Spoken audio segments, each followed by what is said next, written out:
امروز دین هیچی به پروایی کردیم، محفلا کم شدیم، خیلی مجلس‌ها نورانی کم شدیم.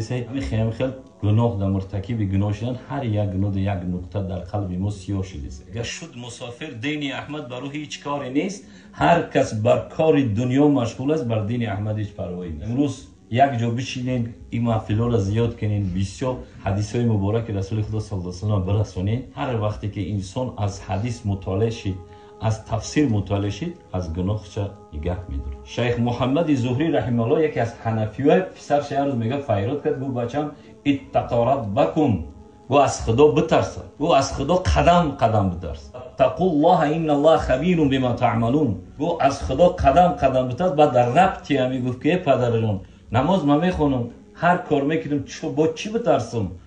گفت که دخترای مردم آلوده نکن، دخترای مردم با فسق و فساد و فحشا نکش، دست درازی نکن، در ناموس مردم دست نزن، چشم چرانی نکن. قول معروف ما و شما امروز او وقت SMS نبود، گفت SMS رای نکن، نگو که شب ببرو با پشت دیوار و پشت دورین دختره، نگو که بیا با این کار زشت انجام بده. میگه خندیدم. پدرم نگاه کرد و ناراحت شد، گفت که چرا میخندی؟ گفت پدر جان این حرفایی که تو میگی دخترها بازی کارو را میکنن، ما اصلا گوی چیز داده نیستیم.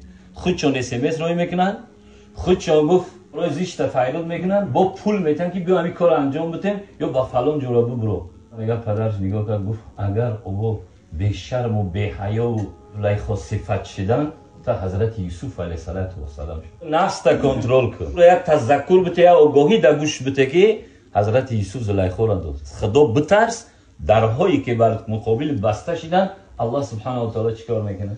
بچه‌م گفت اینقدر از خدا بترس که هر لحظه همون روزی که نماز میخونی بدون آخران نمازته. یک آدمی عربی میگه پیش رسول خدا صلی الله علیه و سلم اومد، ابراهیم ادهم رحمه الله یاد میکنه، میگه گفت یا رسول الله ما جای سراسین؟ گفت بله سراسین. میگه بند شتر ما گرفت، مرا دو سوال ما جواب بده. بعد گفت هر کجای میخوای رسول خدا برو.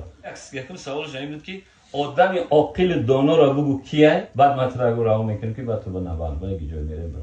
خدا صلی الله علیه و سلم گفت واقعا این آدم بود حسین بده، دین دوستار بده، میخواد که همین سوالش جواب بگیره بعد ما را رها کنه، در حالی که ما آماده میگه نبردیم باید بشتابیم. بازم تعلیم رسول الله روی ایستاد. همین روز ما همین خیلی شد فرامدم ایستاد. مولای سوری بود هم خیلی چی شده، گفت خانه ما گذشته، گفت من ماشینم من کردم. بچه‌م گفتم که ماشینم اومده بریم. من خودم آوردم گرفتمش کفنش کردم، خودم جنازه‌اش کردم. بعد همینجا میگه رسول اکرم صلی الله علیه و آله گفت بگو سوالتا. گفت آدمی دانا کیه؟ رسول اکرم صلی الله علیه و آله آدمی دانا همه که میدونه که قبر میره، میدونه که مرگ یه روز میچشه. ان الموت کأس کل نفس شاربها والقبر باب کل الناس داخلها او کما قال. گفت مرگ مانند یک لیوان چشم تشنه‌ش میخریش، یک روز نه یک روز هممون میچشه مرگ. 33 ساله بچه اکای نماد مرد، 47 ساله زنی اکای اسماد مرد. اینمی 72 جنازه کردیم. یک روز مصیبت در سر خانه کسی میاد یا بر سر خانه ما میاد، گفت هوشیار میگه که مرگ میچشه، قبر در داخل میشه، قبر در داخل شدن قبر خودش مزین کنه، قبر خودش زینت باشه.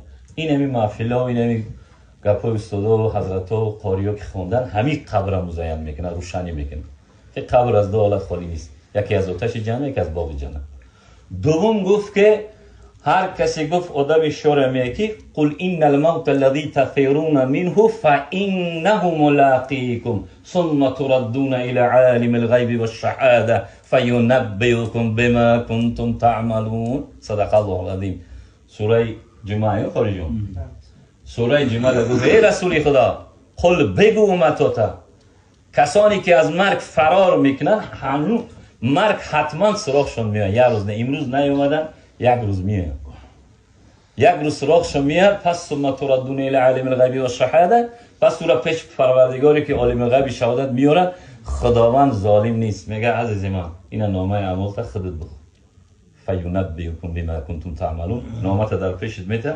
بعد میخونی که این محفلایی که 3 بار گرفت 6 تم حدیث گفتیم، استاد چه حرفای خوبی بود، املا محمد الله بود، قاری ابراهیم بود، قاری جان چند تا غزل خوند، همه یا هست فردا روز قیامت.